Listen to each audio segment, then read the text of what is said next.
Assalamualaikum warahmatullahi wabarakatuh.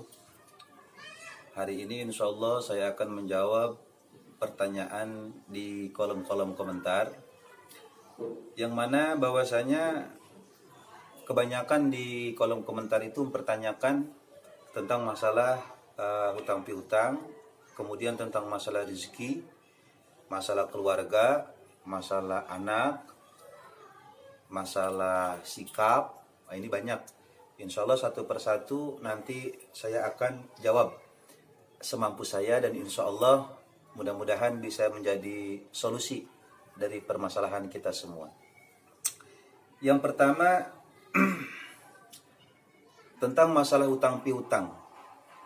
Nah, ini hutang piutang ini memang terkadang bikin kita ini pusing, bikin kita menjadi ruwet, bikin kita menjadi stres karena kita memikirkan bagaimana caranya untuk membayar hutang.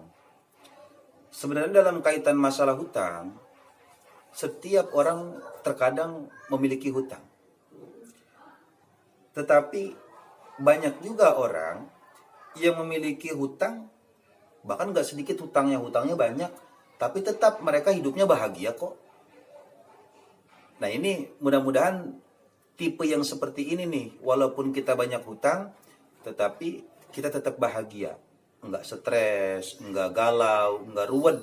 Karena kalau ruwet, kita stres, mikirin hutang, nanti bisa-bisa hutang enggak kebayar, justru kita nanti enggak punya solusi. Nah, sekarang mudah-mudahan bisa disolusinya. Apa yang harus kita lakukan ketika kita ada hutang, tapi kita bahagia, maksudnya enggak stres, enggak ruwet otak kita. Yang pertama yang harus kita lakukan adalah kita niat bayar. Karena hutang harus dibayar. Nah, yang pertama harus kita lakukan itu niat bayar. Karena kalau kita sudah niat bayar, berarti ada iktikad kita. Walaupun kita belum bisa membayarkan hutang kita, tetapi karena kita niat bayar, maka itu merupakan langkah yang baik. Karena bagi agama kita, dalam hukum syariat kita, kalau kita memang niat bayar, maka itu bukan suatu kesalahan kita. Jadi kita berniat dalam diri kita ini, ketika sudah ada uang, ya akan kita bayarkan. Gitu.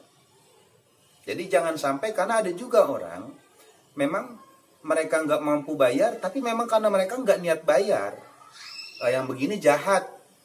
Sudah ditolongin, tapi ngebunuh bahasanya. Udah ditolong, tapi malah jahat. Nah, kita nggak boleh. Kita kan sudah ditolong, dihutangkan. Berarti kalau kita sudah ditolong, berarti kita nolong balik. Bagaimana? Dengan niat kita bayar. Berupaya untuk niat bayar. Yang keduanya, setelah kita niat, ya kita berdoa sama Allah. Berdoa sama Allah, ya Allah, ya Tuhanku, mudahkanlah aku dalam membayar hutang gitu. Bahkan ulama mengajarkan kita doa itu, Allahumma kfini bihalalika an haramika wa agnini min fadli amman siwa. Itu salah satu doa itu untuk membayar hutang. Jadi ketika kita udah niat baik, niat mau bayar, kemudian kita minta pertolongan sama Allah agar Allah mempermudah kita untuk membayar hutang-hutang kita. Walaupun hutang kita banyak, minta sama Allah, karena Allah yang maha kaya. Minta sama Allah. Nah, kalau sudah minta sama Allah, ketika kita berdoa pada Allah Subhanahu wa taala agar hutang-hutang kita ya dibayarkan oleh Allah Subhanahu wa taala, selanjutnya kita doakan pula. Doakan siapa? Orang yang telah menghutangi kita. Doain agar dia rezekinya diberkahi oleh Allah, dibanyakan rezekinya oleh Allah. Jadi ketika orang yang menghutangi kita ini banyak uang, maka kesempatan untuk menagih kepada kita itu sangat kecil. Jadi kalau kita mendoakan yang baik-baik, maka insya Allah berbuah baik. Nah, kadang kesalahan kita ini ketika orang mengutangi kita, ketika kita ditagih, kita marah. Seharusnya nggak boleh marah, alhamdulillah kita diingetin. Tetapi terkadang yang kita lupa, kita itu nggak mendoakan orang yang menghutangi kita, yang meminjamkan uang kepada kita.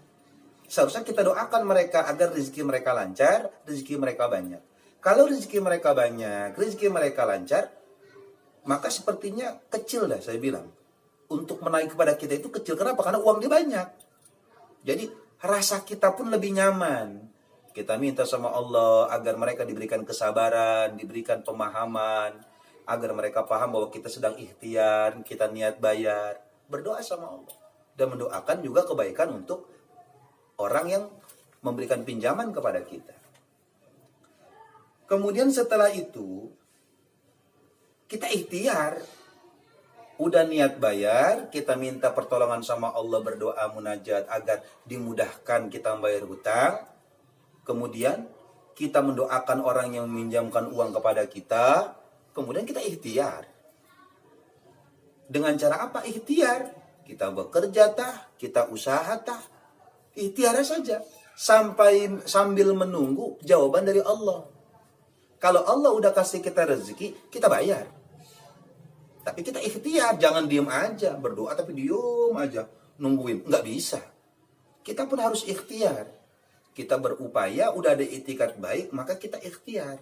Agar Allah dengan wasilah ikhtiar kita, Allah mengabulkan, bahkan cepat mengabulkan permintaan doa kita tersebut. Yaitu agar kita cepat dilunasi utang-utang kita oleh Allah Subhanahu wa Ta'ala. Nah, kalau udah begini semua, udah. Bawa santai aja. Jangan dipikirin. Utang itu jangan dipikirin, tapi dibayar. Utang itu kan jangan dipikirin, tapi dibayar. Kalau kita pikirin terus, kita akan stres. Kewajiban kita hanya niat untuk membayar, munajat sama Allah, mendoakan orang yang memberi pinjaman kepada kita, kemudian kita terus berikhtiar bagaimana caranya kita mendapatkan rezeki. Dan jangan terlalu banyak mikir.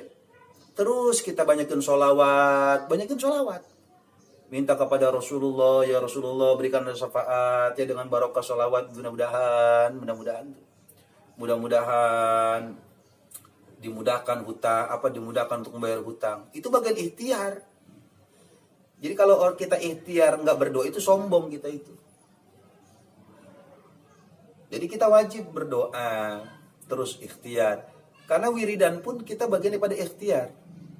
Wiridan terus secara johirnya kita ikhtiar, munajat kita terus sholat 5 waktu jangan ditinggalkan. Insya Allah kalau begini kita nggak akan stres. Jangan ruwet, jangan punya utang, jangan ruwet. Minta aja sama Allah. Doakan juga orang yang memiliki yang mengutangkan kita itu biar dia sabar, minta sabar. Dan kita pun kalau ada rezeki langsung. Tapi kalau belum rezeki mau bagaimana? Nah ini, jadi niat baik, iktikat baik, insya Allah akan menghasilkan perbuatan baik. Mudah-mudahan bermanfaat bagi kita semua. Assalamualaikum warahmatullahi wabarakatuh.